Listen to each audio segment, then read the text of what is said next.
Na mtazamaji, tuangazie taarifa hii ambapo walinzi wa Rais William Ruto wamejipata kwenye darubini kufuatia visa kadhaa vya hivi karibuni ambapo maisha yake rais yameonekana kuwa hatarini. Na kati ya visa hivyo mtazamaji ni kisa cha hapo jana ambapo rais akiwa huko kaunti ya Wajir, mkazi mmoja alimkimbilia Rais Ruto alipokuwa akizungumza jukwani kabla ya mmoja wa walinzi wake rais kumzuia kumfikia rais kwa kupitia naye vilevile kupitia naye kwenye sekunde ya mwisho. Mwanahabari wetu David Mudhoka anaangazia ni kipi kinachosababisha visa hivi, mbona vinaongezeka na vina athari gani kwenda mbele. Mimi nataka niseme kwa watu wa Wajir, vijana ya Wajir, asanteni. Ni matukio ya siku ya Alhamisi katika kaunti ya Wajir. Vijana ya Wajir, asanteni. Pole. Achana yeye. Wacha relax hapo, keti hapo tichini. Takutana na wewe, keti hapo. Rais William Ruto alikuwa anamalizia hotuba yake wakati mkazi huyu ambaye NTV imebaini anafahamika kama Ahmed Mohamed na vilevile kubaini kuwa anawania kiti cha udiwani Wajir, alitoka nyuma yake kwa kasi akionekana kuelekea alipokuwa amesimama rais. Hata hivyo, katika sekunde ya mwisho, mmoja wa walinzi wa Rais William Ruto aliyekuwa amevalia kama raia alimfikia na kupita naye, akifuatwa kwa karibu na mlinzi rasmi wake rais maarufu kama aide de camp aliyekuwa amevalia mavazi yake ya kijeshi. Wape mtu wa mwisho. Habari yako boss? Wacha naye.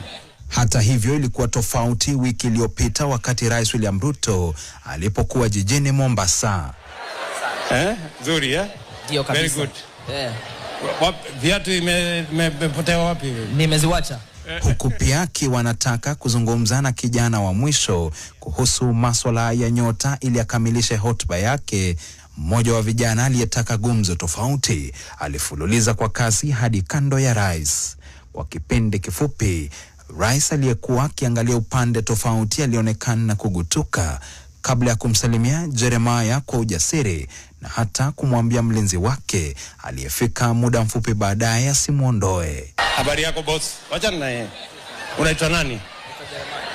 Jeremiah. Visa hivi vinajiri miezi 9 baada ya Rais Ruto kurushiwa kiatu kilichojaa vumbi alipokuwa Migori, na sasa ongezeko lake linaibua maswali kadhaa, ikiwemo ikiwa kuna utepetevu miongoni mwa walinzi wa rais. So what then we see in terms of the president being jumped and now with increasing frequency on the part of then people that we can say, yes, they are just about the people that presented themselves as general citizenry for this and the other as the primary concern. So they're coming in and this distribution of whatever things of whatever nature from the visiting personalities, that clears them to some extent, but then it doesn't absolve them from them trying to jump the president. One angle of looking at it is very disruptive to a president. I mean, if you see that his speech is disrupted, then that is in and of itself a risk.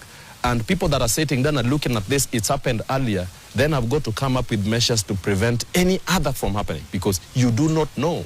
Perhaps the next one is going to be something else, not just someone who wants to jump the president to actually speak into their ears to talk about their aspirations. Siku zijazo zitaonyesha ikiwa huu ni mwito wa tahadhari au mwanzo wa matukio sawia. David Mudhoka, NTV, Nairobi.